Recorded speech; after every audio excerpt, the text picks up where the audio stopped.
So when the pastor asked me to talk about my family and me, and come up with a theme, I walk around, y'all, so I can't stand right here. I try to think of what I could say, because the last 30 years I dealt with families from a law enforcement perspective. So when I'm called to your house, it's usually because somebody has done something like hit their spouse or something negative. Even somebody ate the dark meat chicken. It's the craziest stuff that y'all would not ever believe. So I said, I don't want to talk about that stuff. I want to talk about what we need to do to make our family strong. Now, I'm not no psychiatrist. I know what works in my family. And I'm going to talk about that. I do what she tell me to do.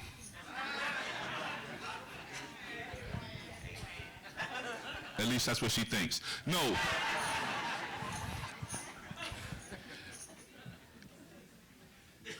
What we have today is a society that is used to things happening right then. They are instant, especially our kids, they're used to instant gratification. They can go on the internet and they can get information like that, where we used to have to go to the Britannica Encyclopedia and look in the D section to look up something for school. They can go on the internet. We are not patient anymore. All you got to do is drive around. People will cut you off trying to get someplace, and then when they get to the stoplight, you pass them, look at them like, fool, you could have just stayed where you was. We are so used to instant gratification that we are not taking the time out to understand what each other wants or what each other needs. We want things when we want things, and we don't want things when God says we should have those things. And that includes our families. This is my third wife, and I'm not unproud to say it, because I knew the first two were not who God wanted me to have.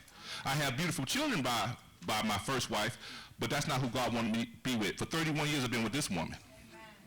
Has not been easy, has not been right, has not always been wrong, but it's been the greatest time of my life. And I took the time to understand who she is, and understand that we are different, and understand that we have different things that we like and different things that we don't like. You cannot go into your family thinking that everybody likes the things that you do, because if you do, you're going to fail. Understand that there's a difference between men and women. There's a difference between your spouse and you. There's a difference between your boyfriend and your girlfriend, your brother and your sister. And you're not always going to agree. And sometimes you're going to fight. Sometimes you're going to have arguments. Sometimes you're going to have things that happen that's going to make you mad. But God puts you together. He birthed your brothers and sisters through your mother, your father. He put you together. So no matter what happens, family should always be family. We had a family get-together, family gathering for the Worry family. I'm glad to see all y'all here today. For the first time in a long time, reconnecting these things, strengthening our ties, because when everything else fails, you always got your family. Your job will replace you with a trained monkey the very next day. But your family will be there for you when you need them. Now, family is not going to always get together. They're not going to always be tight. There might be members of your family that you don't like. Hey, whatever. But I bet you when push comes to shove, they're going to be there for you.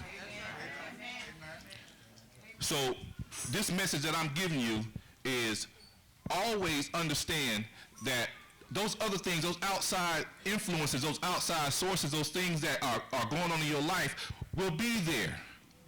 They'll be there. There's nothing you can do about it. You promised taxes and death. Those are the only two things that you promised. But if you take the time to understand who the person is that you're with, understand your family, and what God said, I think it was in Luke, or maybe in Matthew, where he said that you should always, I see I'm going to mess this up now. Your family's going to disappoint you, is what Jesus said.